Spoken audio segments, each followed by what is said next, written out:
Hello po sa inyong lahat mga ka-crypto. Ako po si Pinoy Crypto Trader at sa video na ito ay atin pong pag-uusapan ang tungkol dito kay Hamster Combat.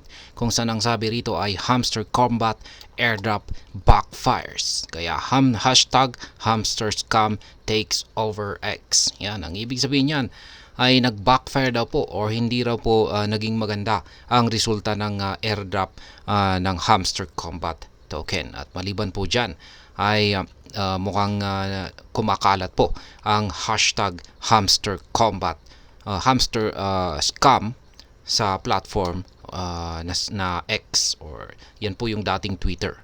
Ayan, pinalitan lamang po ni Ginoong Elon Musk ng X kasi siya na po yung siya na po yung bagong may-ari ng Twitter.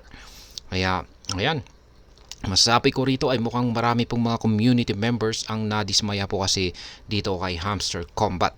Ang mga issues tulad po ng unfair airdrop distribution, mabilis na pagbaba ng token value nito at technical problems ay nagdulot ng malaking frustration. Ang mga loyal participants na nag-invest ng oras at effort ay tila hindi po sila nabigyan ng sapat na rewards, habang ang mga influencers at YouTubers naman ay nakatanggap ng malaking halaga ng token. Kaya ang ganitong sitwasyon ay talagang nakakabahala, lalo na kung may mga accusations ng unfair practices. Ang pagkawala ng tiwala ng community ay isa itong malaking hamon para sa anumang project. Kaya kung ikaw ay isa sa mga naapektuhan, mahalagang maging maingat at suriin ang mga susunod na hakbang ng project.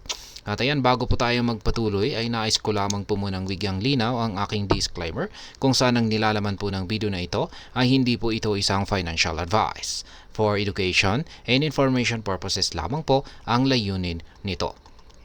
At ayan, ang Hamster Combat, kung saan ay ang dating highly anticipated project ay mabilis na naging controversial pagkatapos nitong mag-live noong September 26 sa 12 PM UTC.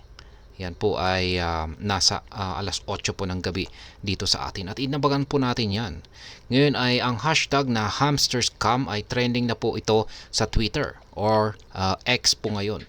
Habang ang mga disappointed users ay nagpapahayag ng kanilang galit. Yan, maraming galit ngayon dito kay Hamster Combat. Pagkatapos po ng ilang buwan kasi ng participation ay marami ang nakaramdam ng betrayal. Yan.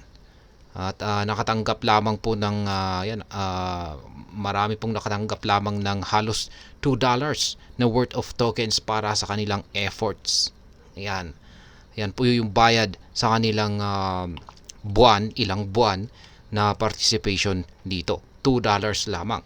Kaya ang ilang users ay yung ilang users pa ay gumugol ng 6 na buwan sa pag-complete ng mga task, paglalaro ng games at pag-promote ng project. Ngunit ito ay ang mga ito ay naiwan na walang nakuha.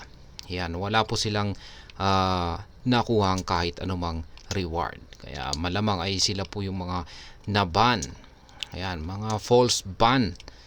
Ang major issue ay nagmula sa airdrop distribution. Yan, diyan po nag-umpisa talaga yung pinaka-problema, yung distribution ng airdrop ng Hamster Combat token. Ang mga Twitter users tulad ni Pushpendra Singh ay inakusahan ang project ng unfairly disqualifying 63% ng participants mula sa pagtanggap ng tokens, habang ang mga loyal community members ay nakatanggap ng meager rewards or maliit na rewards.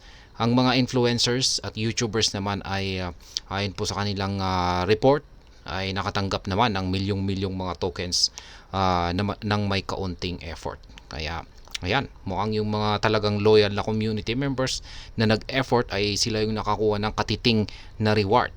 Samantala, yung mga YouTubers at saka influencers na konti lang yung kanilang ibinigay na effort ay sila pa yung nakatanggap ng milyong-milyong mga tokens. Kaya mukhang baliktad po yata. Yan, yung kung sino pa yung nag-e-effort ay sila yung may mababang reward. Kaya yan, negative 50% na po ang ibinagsak ni Hamster Combat. Dagdag pa sa frustration ay ang Hamster Combat ay nawalan na ng 50% ng value nito sa loob lamang ng 7.5 hours. Trading below sa kanyang sa ilalim ng kanyang pre-market price.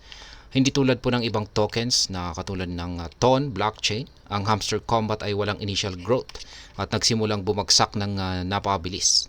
Ang matinding pagbagsak na ito po ay may kaugnayan sa disappointment or pagkadismaya ng community sa airdrop. At syempre ang kawalan ng interest sa staking, kung saan ay nagdulot sa marami na ibenta na lang ang kanilang tokens. Yan, walang nagkaroon ng interest sa staking. Na content mo natin yan, 300% na APY po yan. Pero mukhang di po nila pinansin at sila po ay nagpatuloy sa kanilang pagbenta. Kaya ayan, karamihan ay nagbenta.